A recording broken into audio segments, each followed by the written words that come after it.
নির্বাচনের প্রাক্কালে কতুলপুরে তুঙ্গে উঠল রাজনৈতিক উত্তাপ। জয়পুর ব্লকের রাউতখন্ড ফুটবল মাঠে তৃণমূল কংগ্রেস প্রার্থী হরকালী প্রতিহারের সমর্থনে আয়োজিত বিশাল জনসভা পরিণত হল কার্যত শক্তি প্রদর্শনের মঞ্চে। আর সেই মঞ্চ থেকেই বিজেপির বিরুদ্ধে তীব্র আক্রমণ শানালেন রাজ্য মহিলা সভানেত্রী তথা সাংসদ সায়নী ঘোষ।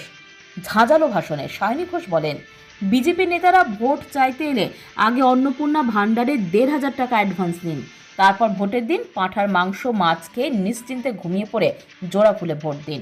তার এই মন্তব্য ঘিরে সভামঞ্চ থেকে মাঠ সব জায়গাতেই হাসির রোল ও হাততালি ঢেউ ওঠে। এরপর বিজেপিকে সরাসরি নিশানা করে তিনি বলেন, বিজেপি মানে জুমলা পার্টি, বিজেপি মানে বাংলা জ্বালাও পার্টি। কেন্দ্রীয় নেতৃত্বকে কটাক্ষ করে দেশের প্রধানমন্ত্রী নরেন্দ্র মোদীর জীবনযাপন প্রসঙ্গ টেনে তিনি আক্রমণ শানান। পাশাপাশি কেন্দ্রীয় স্বরাষ্ট্রমন্ত্রী অমিত শাহের নাম উল্লেখ করে সায়নী ঘোষ বলেন, ওদের চোখে চোখ রেখে কথা বলার সাহস রাখেন একমাত্র বাংলার মুখ্যমন্ত্রী মমতা ব্যানার্জি। মমতা বন্দ্যোপাধ্যায়ের নেতৃত্বে রাজ্যের পরিবর্তনের ছবি তুলে ধরে তিনি বলেন, আজ বাংলার মেয়েরা বাইক থেকে ট্রেন, বাস থেকে বিমান সবই চালাচ্ছে। এই ক্ষমতায়ন দিদির দূরদর্শী নেতৃত্বের ফল। একই সঙ্গে তার দাবি, মানুষের আশীর্বাদ অব্যাহত থাকলে আগামী দিনে জাতীয় রাজনীতিতেও বড় ভূমিকা নিতে পারেন মমতা বন্দ্যোপাধ্যায়। জনসভায় বিপুল সংখ্যক তৃণমূল কর্মী সমর্থকের উপস্থিতি নজর কাড়ে।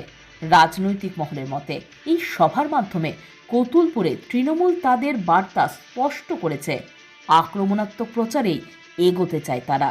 আর সেই লড়াই কেন্দ্রে রয়েছেন মমতা বন্দ্যোপাধ্যায়। বাঁকুড়ার জয়পুর থেকে তন্ময় পাত্রের রিপোর্ট, শহর বার্তা। মমতা বন্দ্যোপাধ্যায়ের নেতৃত্বে বাংলার মেয়েরা যেরকম বাইক চালাচ্ছে, যেরকম স্কুটার চালাচ্ছে, যেমনি গাড়ি চালাচ্ছে, যেরকম ট্রেন চালাচ্ছে, যেরকম প্লেন চালাচ্ছে, ঠিক সেরকম ভাবে মমতা বন্দ্যোপাধ্যায় রাজ্য চালাচ্ছে। আপনাদের সকলের আশীর্বাদ হলে আগামী দিন ভারতবর্ষ এই দেশ চালাবে মমতা ব্যানার্জি। বিজেপি মানে হচ্ছে ভারতীয় জুমলা পার্টি, বিজেপি মানে হচ্ছে বাংলা জ্বালাও পার্টি। বাংলাকে জ্বালাতে এসেছে, ধর্মের নামে, বর্ণের নামে কোনো কাজ নেই।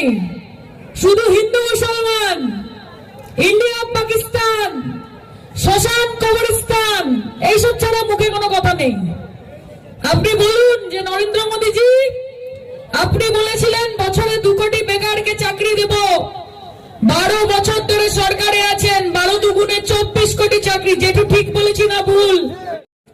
দেশের প্রধানমন্ত্রী 10 লাখ টাকার স্যুট পরেন, 5 লাখ টাকার বুট পরেন, বুক পকেটে 1.5 লক্ষ টাকার পেন নিয়ে ঘোরেন, 8,000 কোটি টাকার প্রাইভেট এরোপ্লেন চড়েন, 80,000 টাকা কিলোর মাশরুম মানে ব্যাঙের ছাতা দিয়ে সকালের নাস্তা করেন। আর এখানে বাংলায় আমার মা বোনেরা, তাদের মাথার উপর ছাদ নেই, আবাস যোজনার টাকা দেয় না, 100 দিনের কাজ করে আমার গরিব মজদুর ভাইরা তাদের টাকা আটকে রেখেছে। আমার ছোট ছোট ভাই বোনেরা খিচুড়ির সাথে একটা করে ডিম পেত, মিড ডে মিলে বন্ধ করে দিয়েছে টাকা। রাস্তা করতে দেয় না, বলে টাকা দেবো না, বলে बंगाल हमको वोट नहीं देता इसलिए हम बंगाल को नोट नहीं देंगे। अरे आप बंगाल को क्या देंगे? इस बार बंगाल आपको ठेंगा देगा। ठेंगा पता है ना, ठेंगा क्या होता है? 2021 বলেছিল আমাকে বার 200 পার বাংলার মানুষ পগার পার করে পাঠিয়ে দিয়েছিল। দিয়েছিল কি? হ্যাঁ কি না? এবার একদম যমুনার উপরে পাঠিয়ে দিতে হবে যে দিল্লি থেকে এসেছো, দিল্লিতে ফেরত যাও।